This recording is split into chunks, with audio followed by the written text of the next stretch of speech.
Yo, YouTube, what's up with your boy, Sports and Fitness Rants? I'm back, guys. Click that like button. Subscribe to my channel. What's up, y'all? Welcome back, guys. Welcome back. Got another great video for you guys today. As usual, you guys know the deal on this channel. We must continue to set the record straight, stop the lies, stop the narratives, stop them from rewriting the history. And in this video, we're going to talk about this bum Brian Windhorst, man, this so-called reporter, this so-called analyst, Brian Windhorst, man. I don't know how this guy does the job, but this man was throwing shade at the New York Knicks and the win that they had last night, talking about the late calls, the late missed calls in that game is going to overshadow Jalen Brunson's big night, man. Once again, this guy is so lame, man. This is one of the worst reporters I've ever seen in my life, man. This guy should not have a job. He doesn't know the game of basketball, and he's never honest. Once again, trying to act as if the New York Knicks were cheated the Indiana Pacers last night and that it's going to overshadow Jalen Brunson's nights because of a couple of missed calls or what he perceived as missed calls. We're going to talk about this video. And I'm going to thank you guys, everyone across the world, everyone across the states has been supporting my channel. Once again, guys, I am truly, truly humbled. Thank you to all you guys out there, man. For real, it means a lot, guys. You guys know the deal on this channel, man. It's all about the facts here, man. We must continue to call this stuff out, man. Set the record straight, man. And you guys know what to do. Turn the volume all the way up. Hit that play button.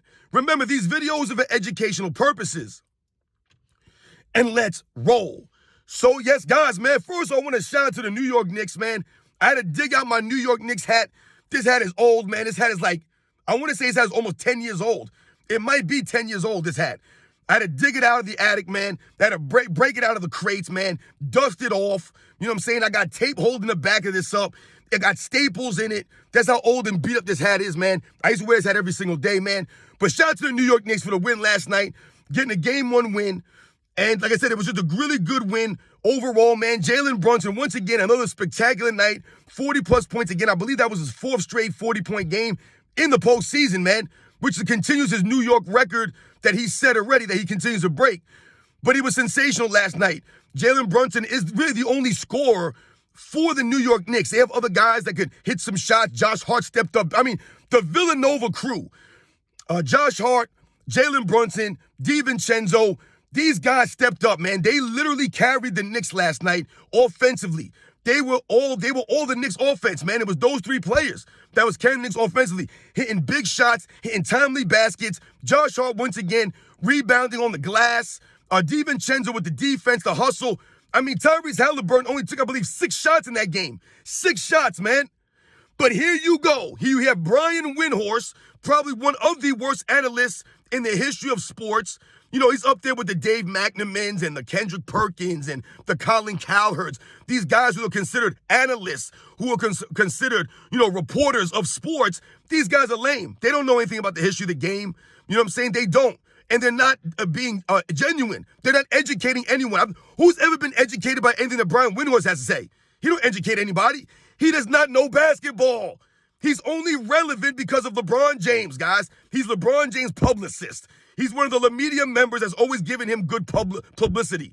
All these weird articles that he writes. And he writes an article last night, and he talks on Scott Van Pelt's show about the late calls in that game. And there were some late calls in that game, some quote-unquote controversial calls that could have went either way.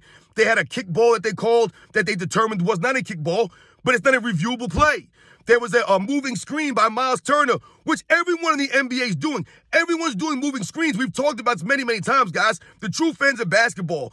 This is what we're talking about. We say the game is not officiated the right way. And this is what you have Brian Windhorst talking about after that game. He's not bigging up Jalen Brunson's performance. What does Brian Windhorst proceed to do? He proceeds to tear it down by saying that it's not going to be remembered. It's going to be overshadowed because of the late calls in that game. It makes no sense. Once again, Brian Windhorst exposing himself and not being honest, man. And once again, trying to take credit away from someone else. Does Brian Windhorst ever take credit away from LeBron James when we talk about the 2016 NBA Finals and Draymond Green being suspended for a finals?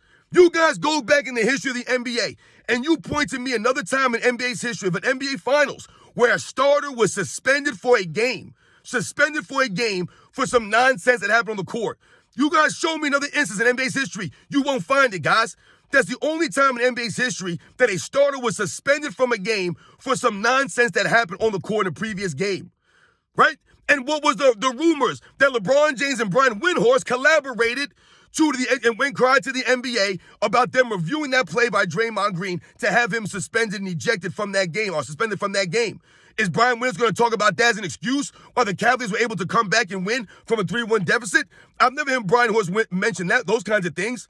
Once again, guys, I've told you guys, there's been many, many times in NBA's history that the officials have missed calls or they've made a bad call. Someone was injured, whatever the case may be. There's no excuses, guys. We can point to all kinds of instances in NBA's history where someone, like I said, missed a call. Right? Let's think about the 1988 NBA Finals, where a lot of people argue that the Detroit Pistons should have won or could have won 3 straight NBA Finals. But there was a phantom call against Bill Laimbeer in Game 6, and the Pistons lost that game. And then they would lose in 7 games. So I don't hear people talking about that. There's been many instances, guys, in NBA's history where a missed call or a bad call has happened. There's no excuse. And last night was a sensational performance from Jalen Brunson. But Brian Windhorst wants you to believe that it's going to be overshadowed by a moving screen on Miles Turner or a missed kickball that wasn't a kickball. That's going to overshadow Jalen Brunson's night because that's what made the Knicks win. You see what I'm saying, guys? These people are not being honest, man. It's not one play that made the Knicks win. It was a collection of plays throughout the entire game. It was the Knicks never giving up. Remember, also, I just told you guys, Tyrese Halliburton took 6 shots in the entire game. So where was he? Brian Windhorst won't bring that up, though. He won't talk about the Knicks' defense against Tyrese Halliburton. He won't talk about the Knicks digging deep and making timely baskets. He won't talk about that. He wants to talk about the missed calls at the end of the games. This is why this guy's a pathetic analyst, and he'll never get respect from anyone. Who respects Brian Windhorst's acumen? Does anyone respect what he has to say about basketball? No. And this is why we must stand up, guys. We must stand up against fools like Brian Windhorst, who don't know what they're talking about, who want to throw shade on Jalen Brunson, who's never said anything about anybody. The Knicks are doing things the right way. But he wants to throw shade at these guys because there was some missed calls. Every game there's mixed calls. How many calls do the Lakers get? But Brian Windhorst won't talk about LeBron James and all the calls he gets, all the phantom foul calls that gets put in their favor. He won't bring that up, though. He wants to throw shade the New York Knicks win and Jalen Brunson's big night because of a couple missed calls at the end of a game. It's a joke, guys. It's an absolute joke, man. The New York Knicks did not win that game because some gaffes or some missed calls at the end of the game. They won that game because they stayed hungry, they stayed focused, and they finished the game. They closed it out. Right? Brian Windhorst won't talk about the 3-pointer at the end of the half that Isaiah Hartenstein hit. He won't talk about that, right? That was a big shot. Because once again, the Indiana Pacers fell asleep on the inbounds with like 3 seconds to go, and Hartenstein caught the pass, ran up, and chucked up a half-court heave, and it went in. That's 3 points right there. Brian Windhorst won't mention that, though. That didn't help the Knicks win. That 3 points came in handy at the end of that game. The Knicks only won, I believe, 121 to 117? So those 3 points by Hartenstein was big. Also, the shot that DiVincenzo hit at the end of the game, some of the shots that Josh Hart hit, some of the shots that Jalen Brunson hit down the stretch, had nothing to do with foul calls or lack of calls or missed calls by the referees.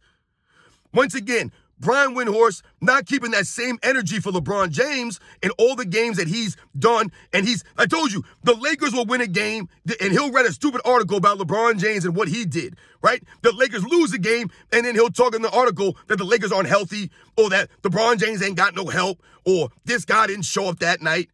But in this article, or when he's talking to Scott Van Pelt, he wants to talk about the missed calls. He don't want to give Jalen Brunson any credit. He wants to talk about how that's going to overshadow Jalen Brunson's historic night, his historic run, 4 straight 40-point games in the playoffs. Brian Windhorst wants to talk about something else. It's going to get overshadowed because of nonsensical calls. This guy's a joke, man. I don't respect Brian Windhorst, man. Shout out to the New York Knicks, man. That was a quality win. That was a back-and-forth game. What I've noticed is that the New York Knicks and the Pacers, they're going to be in a tough series because they seem to be pretty evenly matched, right? They just, like I said, the game was back and forth. It was nip and tuck. And once again, the New York Knicks did a good defensive job to hustle on a Tyrese Halliburton, man. They really negated him in the game. He really did nothing. But Brian Windhorst wants to talk to you about the lack of calls or a missed call at the end of a game. It's a joke, man. These guys are the worst reporters, man.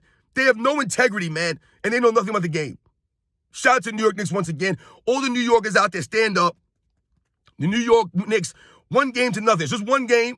We ain't going to go crazy. It's just one game. The Knicks won a game last year, too, in the second round against the Miami Heat, and they ended up getting smoked. So you never know how it's going to go. Teams are going to make adjustments, things of that nature. But that was a good win. Do not listen to Brian Windhorst and the nonsense that he has to say about Jalen Brunson's night being overshadowed. It's a joke, man. Don't want to give no credit when the credit is due. The Knicks had a good game, man. Like I said, they played to the end. To the end. Those are the facts, guys. I'll catch you guys on the next one.